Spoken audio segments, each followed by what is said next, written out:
ఓం సాయిరామ్ శ్రీమాత్రే నమ. అమ్మ బిడ్డలందరికీ నమస్కారం అండి. అందరూ ఎలా ఉన్నారు? అందరూ కూడా అమ్మవారి దయ వలన ఎప్పుడు ఆనందంగా ఆరోగ్యంగా ఉండాలని, మీరు కోరిన కోరికలన్నింటినీ అమ్మవారు తీర్చేయాలని మీ తరపున నేను కూడా మనస్ఫూర్తిగా అమ్మవారిని కోరుకుంటూ, ముందుగా అమ్మవారి పాదపద్మంకు ఒక్కసారి నమస్కరించుకుని వీడియోలోకి అయితే వెళ్ళిపోదామా.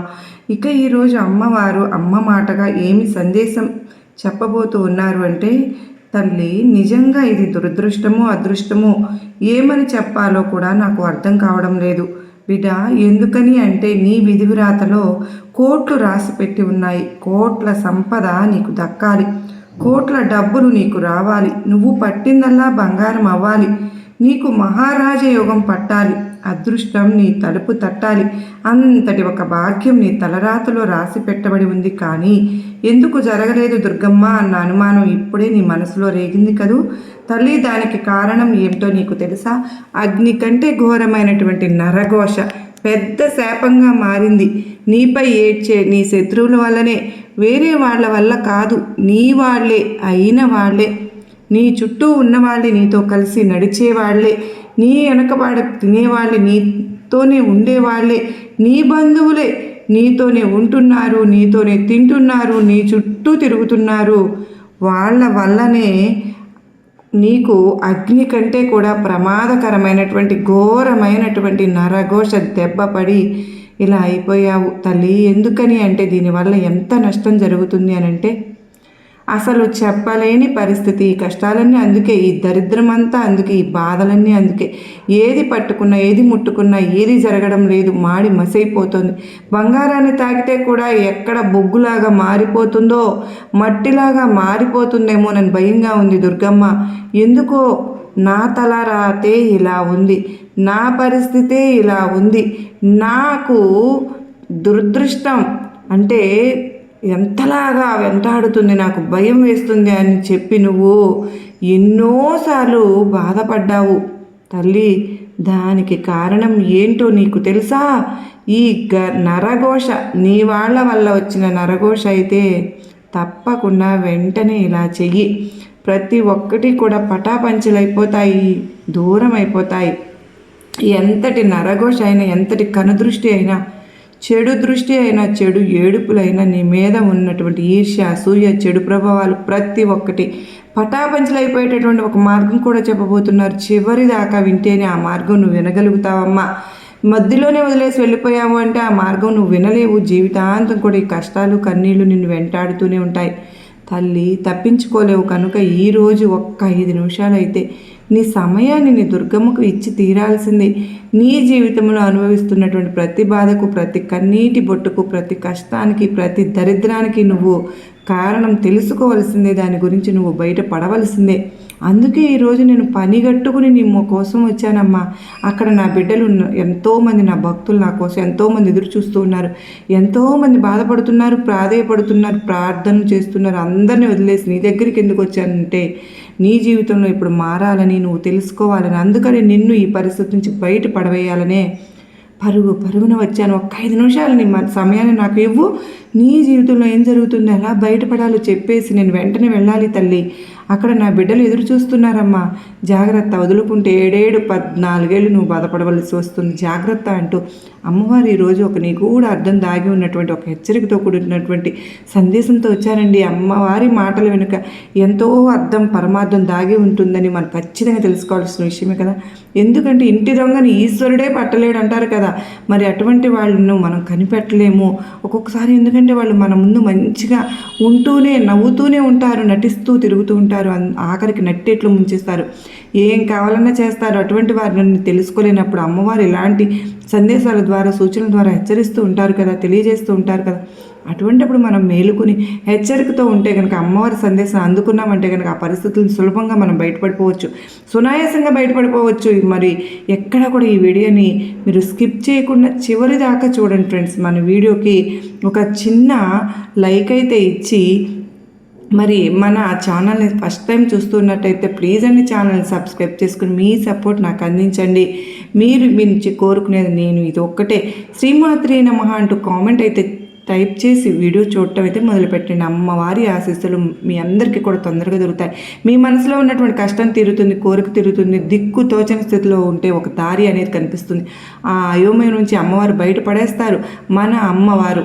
మరి ఆ విషయం మనందరికీ తెలిసిన విషయమే కదా. ఇక ఏమాత్రం లేట్ చేయకోకుండా అమ్మవారి సందేశం తెలుసుకుందామా? మరి తల్లి, నీకు ఈరోజు నేను నీ ముందుకు వచ్చింది సాధారణమైన ఒక విషయం, ఒక వార్త చెప్పడానికి కాదమ్మా, హెచ్చరించడానికి. ఈరోజు నేను నీతో మాట్లాడబోయేది నీ జీవితాన్ని పట్టి పీడిస్తున్నటువంటి ఒక కనిపించని శత్రువు గురించి.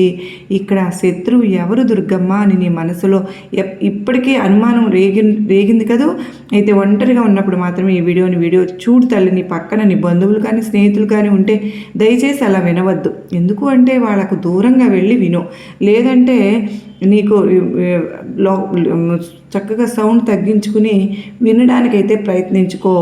ఎందుకంటే ఈరోజు నేను చెప్పబోయే నిజాలు నీ రక్త సంబంధికుల గుండెల్లో గుబులు పుట్టించేస్తాయి, కలవరపెట్టేస్తాయి. నువ్వు ఎందుకు బాగుపడడం లేదు, నీ చేతికి వచ్చిన డబ్బు ఎందుకు ఆవిరైపోతుంది, నువ్వు ఎన్ని కోట్లు సంపాదించినా ఒక్క మహర్జాతకురాలు అయినా ఎందుకు అప్పుల ఊబిలో కూరుకుపోతున్నావు? దీనికి కారణం గ్రహాలు కాదు, దీనికి కారణం నీ జాతక దోషము కాదు, దీనికి కారణం పరిస్థితులు కాదు, ఏకైక కారణం నరఘోష. అవును తల్లి, నరుడి ఏడుపుకి నల్లరాయి కూడా పగులుతుందని మన పెద్దలు ఊరికినే చెబుతారా?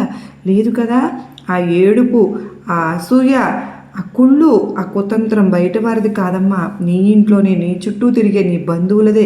ఈ వీడియో, ఈ సందేశం చివరి వరకు విని చూడు. మధ్యలో ఆపేసావంటే నీ జీవితానికి దరిద్రాన్ని మొయ్యవలసి వస్తుంది. చివరిలో నేను చెప్పబోయే ఒక పరిహారం కూడా రహస్య పరిహారం చెప్పబోతున్నాను. నీ శత్రువుల నోర్లు మూతలు పడిపోతాయి, నీ శత్రువు నోర్లు మూయిస్తుంది. ముందుగా ఇక్కడ నువ్వు తెలుసుకోవాల్సింది ఏంటో తెలుసా తల్లి? ఇక్కడ నీకు అందంగా ఉండడం అంటే ఇష్టం, ఆనందంగా జీవించడం అంటే ఇష్టం, సౌకర్యవంతమైనటువంటి జీవితం గడపడం ఇష్టం, నలుగురితో దర్జాగా బ్రతకడం అంటే ఇష్టం, తెలివితేటలకు ఏమాత్రం లోటు లేదు. ఇక్కడ ఏ పని చేసినా కూడా నువ్వు అంత క్రమశిక్షణతో చేస్తూ ఉంటావు. కానీ నీ పరిస్థితి ఎలా ఉంది ప్రస్తుతం అని అంటే కనుక, ఒకవైపు కోట్లు సంపాదించే యోగం నీ వృద్ధిరాతలో కనిపిస్తుంది, మరొకవైపు చేతిలో చిల్లిగవ్వలేని పరిస్థితి, వచ్చినట్లే వచ్చి అవకాశాలు చేజారిపోతూ ఉన్నాయి. ఆరోగ్యం బాగున్నట్టే ఉంటుంది, అకస్మాత్తుగా హాస్పిటల్ పాలైపోతున్నావు. ఇంట్లో భార్యాభర్తల మధ్య లేదా తల్లిదండ్రుల మధ్య కారణం లేకుండా గొడవలు, ప్రశాంతత అనేది లేకుండా పోయింది కదూ. ఇక్కడ బాగా గుర్తుపెట్టుకోమ్మా, ఎప్పుడైతే ఒక మనిషి ఎదుగుతూ ఉంటాడో అప్పుడే శత్రువులు కూడా వస్తూ ఉంటారు, పుడతారు పుట్టగొడుగుల్లాగా. కానీ నీ దురదృష్టం ఏంటంటే నీ శత్రువులు బయట ఎక్కడో లేరమ్మా, వారు నీతోనే తింటున్నారు, నీతోనే నవ్వుతున్నారు, నీ వెనకాలే గోతులు తవ్వుతున్నారు. వారు నీ సొంత అన్నదమ్ములు కావచ్చు, అక్కా చెల్లెళ్ళు కావచ్చు, లేదా నీ ఇంటి పక్కన ఉండే దగ్గర బంధువులైనా కావచ్చు. వీడు ఇంత బాగా బతికిస్తున్నాడే, వీడికి ఇల్లు ఎలా వచ్చేసింది, వీడి పిల్లలు ఇంత బాగా ఎలా చదువుతున్నారు అని వాళ్ళ కళ్ళు నీ పైన పడ్డాయి. ఆ కళ్ళల్లో ఉన్న విషయం నీ జీవితాన్ని సర్వనాశనం చేస్తున్నారు. ఇక్కడ నీకు అనిపించవచ్చు, నా మీద బంధువులు ఏడుపు ఉందని ఎలా తెలుసుకోవాలి దుర్గమ్మ అనే అనుమానం నీ మనసులో రావచ్చు. అయితే కొన్ని లక్షణాలు చెప్తాను, జాగ్రత్తగా వింటావు కదా తల్లి. అవి నీ జరుగుతున్నాయో లేదో నువ్వు ఇప్పుడే గమనించుకో అమ్మా. మరి నీకోసం చెప్పేటటువంటి ఈ వార్తను, ఈ పరిహారాన్ని తప్పకుండా చేసుకున్నట్లయితే నువ్వు ఏ కొత్త పని ప్రారంభించిన దాంట్లో పురోగతి సాధిస్తావు. నీపై ఉన్న ఏడుపులన్నీ కూడా మటుమాయమైపోతాయి. బిడ్డ, నీకంటూ ఒక మార్గం అనేది ఈరోజు నేను చెప్పబోతూ ఉన్నాను, నీకు మార్గనిర్దేశనం చేయబోతూ ఉన్నాను. నీ దుర్గమ్మ నీకోసమే అందరినీ వదిలిపెట్టి నీ దగ్గరికి వచ్చి ఉన్నాను. మరి కారణం ఒకటి చూసుకో. కారణం లేని అలసట, నువ్వు ఒక్కొక్కసారి ఉదయం నిద్ర లేవగానే ఏదో కొండను మోసినట్ట అంత అలసట ఉంటుంది. ఒళ్ళంతా భారంగా, ఒళ్ళంతా నొప్పులతో మెడ పట్టేసినట్లు, తల బరువుగా, తలంతా తిమ్మిరెక్కిపోయినట్లు, ఒళ్ళంతా తిమ్మిరెక్కినట్టు అనిపిస్తుందా? అసలు లేవాలనిపించడం లేదా? చాలా బద్ధకంగా అనిపిస్తుందా? ఒళ్ళంతా నొప్పులు, బద్ధకం, ఏ పని చేయబుద్ధి కాదు. ఇది నరఘోష మొదటి లక్షణం తల్లి. డబ్బు ఎంత సంపాదించినా ఆవిరైపోవడం.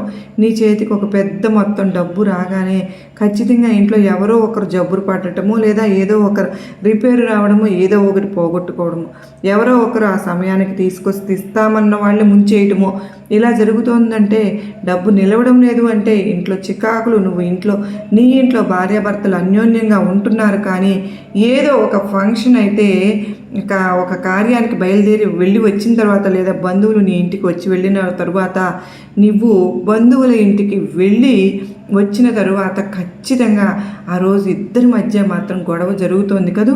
చిన్న విషయానికి పెద్ద యుద్ధమే జరిగిపోతుంది.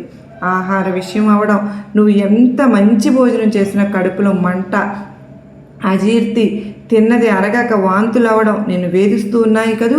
పిల్లల వైఫల్యం, నీ పిల్లలు బాగా చదువుతున్నారు కానీ ఒక్కొక్కసారి ఏమైపోతుందంటే అకస్మాత్తుగా చదువులో వెనకబడిపోతున్నారు, మొండిగా తయారైపోతున్నారు, ఎదురు చెప్తున్నారు. వాళ్ళు ఎప్పుడు కూడా ఇంతకాలం అంటే చక్కగా నీ మాట విని ఉన్నవాళ్ళు ఒక్కసారిగా సరిగ్గా నీతో మాట్లాడుకోకుండా మౌనంగా ఏదో పోగొట్టుకున్న వారిలాగా ఏదో భయంతో వణికిపోతున్న వారిలాగా ఎవరితోనూ కలవకుండా ఇలా ఉండిపోతూ ఉన్నారు కదూ. ఇవన్నీ జరుగుతున్నాయి అంటే తల్లి నీ పైన భయంకరమైనటువంటి నరకోశం ఉందమ్మా. నీ బంధువుల చూపులు నీ ఇంటి దీపాన్ని ఆర్పేయడానికి చూస్తున్నారు. అసలు బంధువులకు ఎందుకంత కక్ష దుర్గమ్మ అని నువ్వు నన్ను అడిగితే, బిడ్డ ఇక్కడ ఎలా ఉంటావు నువ్వు అంటే 10 మందిలో ఉన్నా కూడా ఒక ఆకర్షణ కలిగిన వ్యక్తిగా నువ్వు కనిపిస్తావు. చింపిరి బట్టలు వేసుకున్నా సరే ఒక రాజసం అనేది నీలో కనిపిస్తూ ఉంటుంది.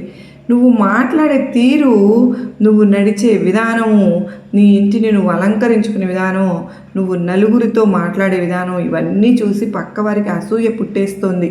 నీ ఇంట్లో దేనికి లోటు అన్నది లేకుండా, ఎవరికి ఏ కష్టం లేకుండా ఉందంటూ సుఖంగా సౌకర్యవంతంగా ఎవరి దగ్గర చెయ్యి చాపకుండా హాయిగా దర్జాగా బతికిస్తున్నావుగా.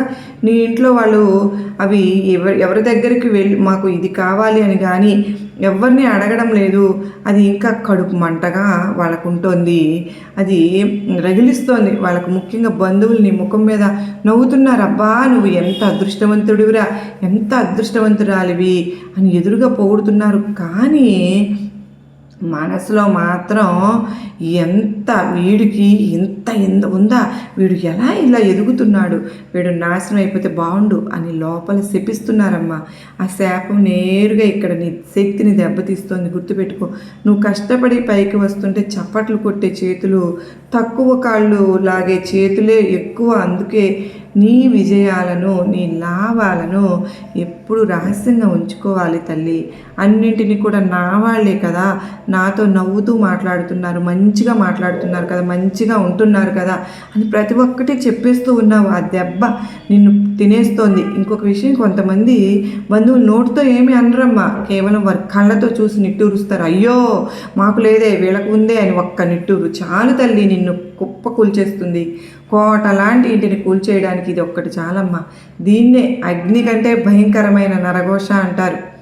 ఈ ఘోష తగిలింది అంటే చేస్తున్న వ్యాపారం దివాలా చేస్తుంది, చేతిలో ఉన్న ఉద్యోగం ఊడిపోతుంది. ఎంత పెద్ద డాక్టర్ల దగ్గరికి వెళ్ళినా తగ్గని రోగాలు వస్తూ ఉంటాయి. నువ్వు గమనించుకో, ఎప్పుడైనా నువ్వు కొత్త కారు కొనుక్కున్నావు అంటే లేదా కొత్త ఇల్లు కట్టుకున్నావు అంటే, కొత్త వస్తువు కొనుక్కున్నావు అంటే అప్పటి నుంచి నీ కష్టాలు మొదలైపోతున్నాయి. మీ పిల్లల పరీక్షల్లో పాస్ అయిపోయిన మంచి మార్కులు తెచ్చుకున్నా, మంచి ఉద్యోగం తెచ్చుకున్నా సరే, లేదంటే ఒక మంచి బట్ట కట్టుకున్నా స్టార్ట్ అయిపోతుంది. ఎందుకంటే ఆ వస్తువులను చూసి అవి చూసి 10 మంది కూడా ఏడ్చేస్తున్నారు. కనుకనే మరి దానికి పరిష్కారం లేదా తల్లి దుర్గమ్మ అంటే, కోట్లు సంపాదించకూడదా అంటే, నేను బంధువులకు భయపడి బ్రతకడం మానేయాలా అని నువ్వు అడిగితే అవసరం లేదు బిడ్డ. ఎందుకు అంటే ఇలాంటి నరఘోషను పటాపంచలు చేయడానికే ఈరోజు నీ దుర్గమ్మ అద్భుతమైనటువంటి ఒక పరిహారం చెప్పబోతున్నాను తల్లి. ఇది ఏ మంత్రాలు తంత్రాలు కాదమ్మా, ఇవి మన పూర్వీకుల కాలం నుంచి మన అమ్మ నాన్నలు నానమ్మలు తాతమ్మలు ముత్తమ్మలు అందరూ చేసుకుంటూ వస్తున్నటువంటి పరిహారమే. ఈరోజు ఒక తల్లిగా ఒక బిడ్డ కోసం తండ్రిగా చెప్తున్నటువంటి జాగ్రత్త, ఈ చిన్న పరిహారమే చేసుకో. ఎంతటి నరఘోష అయినా పటాపంచ అయిపోతుంది, ఎంత చెడు శక్తి అయినా చల్లా చెదురైపోతుంది. నిన్ను తాకాలి అంటే భయపడతారు. ఇప్పుడు నేను చెప్పబోయే ఈ పరిహారం నీ బంధువుల కళ్ళల్లో నిప్పులు పోస్తాయి. వారి ఏడుపు మీదనే పని చేస్తుంది, నీ మీద పని చేయకుండా తిరిగి వాళ్ళకి తిరిగేలా చేస్తాయి. మొదటి పరిహారం ఇది చాలా సులభం తల్లి, కానీ చాలా శక్తివంతమైందమ్మా. దీనికి కావాల్సింది ఉప్పు అనేది తీసుకో, రాళ్ళ ఉప్పు తీసుకో. ఈ సముద్రపు ఉప్పుని తీసుకుని ఏం చేయాలి అంటే, ప్రతి మంగళవారం లేదంటే శుక్రవారం సాయంత్రం 6 గంటల తర్వాత నీ 2 చేతుల్లో గుప్పుడు కళ్ళు ఉప్పు తీసుకో. నీ ఇంటి మధ్యన నిలబడు. లేదంటే నువ్వు ఎక్కడైతే ఎక్కువ సమయం గడుపుతావో అక్కడ నీ 2 చేతులు పిడికిలి బిగించి కళ్ళు మూసుకుని నీ ఇష్ట దైవాన్ని తలుచుకో. నీ దుర్గమ్మను తలుచుకో, లేదంటే నీ కులదైవాన్ని తలుచుకో, లేదంటే సాయిని తలుచుకో. అప్పుడు శివయ్యని తలుచుకో. నా మీద, నా కుటుంబం మీద, నా వ్యాపారం మీద, నా బిడ్డల మీద ఏ నరుడి కన్ను పడిందో, ఏ బంధువు ఏడుపు తగిలిందో అది ఈ ఉప్పుతో పాటు కరిగిపోవాలి, అది తిరిగి నా దగ్గరకు రాకూడదు అని చెప్పి కోరుకో. అంతేగాని తిరిగి వాళ్ళకే వెళ్ళిపోవాలి అనుకోవద్దు. వాళ్ళు చేసిన తప్పు నువ్వు చేస్తావా? వాళ్ళ బుద్ధి లేక ఏదో చేశారమ్మా. నువ్వు తెలిసి ఆ తప్పు చేస్తే ఒక దుర్గమ్మ బిడ్డగా తప్పు కదూ, సాయి బిడ్డగా తిరిగి వాళ్ళకి వెళ్ళాలి అని అనుకోవద్దు. ఇది కరిగిపోవాలి, ఈ నరదృష్టి కరిగిపోవాలి, నా పైన ఉన్న కీడు తొలగిపోవాలి, ఇంత మాత్రమే కోరుకో. ఇది నిన్ను నువ్వు సంరక్షించుకునేటువంటి ప్రక్రియ. ఎదుటి వారికి వెళ్ళాలని ఎప్పుడు నువ్వు కోరుకోవద్దు. అది చాలా చెడ్డ పని. ఆ తర్వాత గట్టిగా సంకల్పం చెప్పుకో. ఆ తర్వాత ఈ ఉప్పును నీ తల చుట్టూ 3 సార్లు, సవ్య దిశలో 3 సార్లు, అపసవ్య దిశలో తిప్పేసుకుని ఆ ఉప్పును తీసుకువెళ్ళి నీ ఇంటి బయట ఉన్న కాలువలో పడేయి, లేదా నీళ్ళల్లో సింకులో పడేసేయి, లేదా నీళ్లు పోసేయి దాని మీద, లేదా ఒక చెట్టు మొదట్లో వేసి నీళ్లు పోసే. జాగ్రత్త. ఆ ఉప్పుని ఎట్టి పరిస్థితుల్లోనూ ఇంట్లో డస్ట్బిన్లో కానీ అలా వేయవద్దు, ఇంట్లోనే ఉంచుకోవద్దు. అది నీటిలో కరిగిపోవాలి. అప్పుడే నీ సమస్య కూడా కరిగిపోతుంది. ఉప్పు కరిగినప్పుడే నీ సమస్య కరుగుతుంది. ఇది చేసిన మరుసటి రోజు నుండి నీ శరీరంలో ఒక కొత్త శక్తిని నువ్వు గమనిస్తావు. ఇక 2వ పరిహారం, ఇది నీ బంధువుల నోళ్లు మోయించే ప్రయోగం తల్లి. ఇక నోరెత్తరు వాళ్ళు. దీనికి కావలసిన ఒకే ఒక్క నిమ్మకాయ మరియు లవంగాలు. ఏం చేయాలి దుర్గమ్మ అంటే, ఒక మచ్చలేని పసుపు రంగు నిమ్మకాయ తీసుకో. దానిపైన నీకు అనుమానం ఉన్న బంధువుల పేర్లు రాయవలసిన అవసరమూ లేదు. కేవలం నా శత్రువులు అని మనసులో అనుకో. ఆ నిమ్మకాయకు 4 దిక్కుల నుండి 4 లవంగాలను గుచ్చు. ఆ నిమ్మకాయను నీ ఇంటి ప్రధాన ద్వారం వెనుక వైపు ఎవ్వరికీ కనిపించకుండా ఒక మూలన పెట్టుకో. ప్రతి శనివారము ఈ నిమ్మకాయను మారుస్తూ ఉండు. పాత నిమ్మకాయను తీసుకువెళ్ళు. ఎవరు తొక్కని లేదా చెత్తపుట్టలో పడే. ఇలా 7 శనివారాలు చేస్తే నిన్ను చూసి ఏడ్చే బంధువులు తమ సొంత సమస్యల్లో ఇరుక్కుంటారు. నువ్వు ఏం చేయవలసిన పని లేదు. వాళ్ళు తీసిన గోతుల్లో వాళ్లే పడతారు. వారికి నీ గురించి ఆలోచించి తీరిక ఉండదు. వాళ్ళ సమస్యలతో పోరాడే ఒక ఇదే సరిపోతుంది. నీ జోలికి రావడం మానేస్తారు. నీ మీద వారి దిష్టి పూర్తిగా తొలగిపోతుంది. ఇప్పుడు వాళ్ళ నోళ్ళు మూతలు పడిపోతాయి. ఇప్పుడు నువ్వు కోట్లు సంపాదించడానికి అడ్డుగా ఉన్న ఆటంకాన్ని తొలగించే ఒక బ్రహ్మాస్త్రం లాంటి ఒక పరిహారం చెప్తాను చూడమ్మా. ఇది ఎవరికి కూడా చెప్పవద్దు. నువ్వు ఒంటరిగా చేసుకో. ఎవరికంటా పడకుండా లక్ష్మీదేవి అనుగ్రహం కలగాలి అంటే పచ్చ కర్పూరం మరియు యాలకులు ఒక చిన్న పచ్చని వస్త్రంలో తీసుకో. అందులో కొంచెం పచ్చ కర్పూరము, 2 యాలకులు, ఒక వెండి నాణెము లేదా 1 రూపాయి బిళ్ళ. దాన్ని పెద్ద మూటలాగా కట్టుకో. ఒక మూటలాగా పెట్టుకుని నీ వ్యాపార స్థలంలో ఉండే చోట, పెట్టుకునే చోట, బీరువాల్లో కానీ లాకర్లో కానీ పెట్టుకో. ఇవన్నీ లక్ష్మీదేవికి ఇష్టమైన వస్తువులు కనుక ఇవి ఎక్కడ ఉంటే అక్కడ నరఘోష అన్నది, చెడు శక్తి అన్నది నీ దరిదాపుల్లోకి రాదు. పటాపంచలైపోతుంది. డబ్బు అయస్కాంతంలాగా వస్తుంది. లక్ష్మీ అమ్మ నీ వైపు ఆకర్షింపబడుతుంది. అప్పులు బాధలు తీరిపోతాయి. బంధువులు నిన్ను చూసి ఆశ్చర్యపడేలాగా నువ్వు ఎదుగుతావు. ఇక్కడ నువ్వు భయపడవద్దు. నరఘోష ఇంత భయంకరమైందా దుర్గమ్మ అని నువ్వు అడిగితే మరి అవునమ్మా, నరఘోషకు మనం ఎన్నో విన్నాం కదా. నిజంగా ఒక్కొక్కళ్ళ కంటి చూపు ఎలా ఉంటుంది అంటే, వాళ్ళ కంటి చూపుకి నల్లరాయిలు పగిలిపోయిన సందర్భాలు ఎన్నో ఉన్నాయి. అటువంటి విషపు చూపు చూస్తారు వాళ్ళు. నువ్వు ఎదుగుతున్నావు అంటే వాళ్ళు భయపడతారు. నువ్వు భయపడవద్దు. నరఘోష ఇంత భయంకరంగా ఉంటుంది. మరి ఒక్కొక్కసారి భయంకరమైనదే, కానీ ఇప్పుడు నువ్వు భయపడవలసిన పని అయితే లేదు. ఏది వచ్చినా నీ దుర్గమ్మను చూసుకుంటానుగా. దైవశక్తి ముందు అది తల వంచాల్సిన ఎంతటి నరఘోష అయినా నిన్ను జాగ్రత్తగా ఉండమని హెచ్చరిస్తున్నాను. ప్రతి ఒక్కటి బట్టబయలు చేయవద్దని హెచ్చరిస్తున్నాను. నువ్వు ధర్మంగా బతుకుతున్నావు, న్యాయంగా కష్టపడుతున్నావు. నీ కష్టం వృధా పోదమ్మా. ఈ రోజు నుంచి ఎవరైనా నిన్ను పొగిడితే వెంటనే మనసులో ఓం శ్రీమాత్రే నమః అనుకో, లేదా నీ ఇష్ట దైవాన్ని తలుచుకో, సాయిరాముని తలుచుకో. వెంటనే ఎవరైనా నువ్వు ఏం చేస్తున్నావు అంటే నీ దుర్గమ్మ చూసుకుంటుంది అని భారం నా మీద వదిలి మిగతాది నేను చూసుకుంటానుగా. నీకు నీ విధిరాతలో రాజయోగం ఉందో అది బిడ్డ, దాన్ని ఎవ్వరూ ఆపలేరు. కేవలం ఈ చిన్న పరిహారాలు పాటించు. నీ శివయ్య నీ జీవితాన్ని ఎలా మారుస్తాడో, ఆ నరదిష్టిని పట్టా పంచలైపోతుందో నువ్వే చూస్తావు. ఇక్కడ నీ దుర్గమ్మ సందేశం ఈరోజు నీకు నచ్చిందనే అనుకుంటున్నాను తల్లి. ఎందుకు అని అంటే నీ జీవితంలో ఇన్నాళ్ళు నువ్వు పడుతున్నటువంటి కష్టాలకు, కన్నీళ్లకు, బాధలకు కారణం తెలియక ఒక అయోమయంలో కొట్టుమిట్టాడిపోతూ ఉన్నావు కనుక, ఇన్నాళ్ళు కనుక అసలు కారణం ఏంటో తెలియక, ఎందుకు దుర్గమ్మ ఇంకా నాకు ఈ శిక్ష, ఎన్నాళ్ళు ఈ కష్టాలు బాధలు, ఎన్నాళ్ళు ఈ అప్పుల బాధలు, ఎన్నాళ్ళు ఈ అనారోగ్య సమస్యలు, ఎన్నాళ్ళు ఇంకా ఎంతకాలం ఈ కష్టాలు నేను భరించాలి అని బాధపడిపోయావు కనుకనే దానికి మార్గం ఇదే, దానికి కారణం అని కూడా నువ్వు తెలుసుకుని అన్నీ నీ ముందు ఉంచాను. నువ్వు చేయవలసింది ఏంటంటే ఈరోజు నీ దుర్గమ్మ చెప్పిన విధంగా నువ్వు చేసుకోవడమే, జాగ్రత్తగా ఉండడమే, నీ ప్రతి విషయాన్ని నువ్వు గుట్టుగా దాచుకోవడమే దీనికి మార్గం. ఇంతకు మించిన మార్గం ఇంకొకటి ఏమీ లేదు. నీకు భరించలేని బాధ వచ్చినా, కష్టం వచ్చినా నీ దుర్గమ్మ చూసుకుంటుంది అన్న నమ్మకం నీలో ఉంటే చాలు.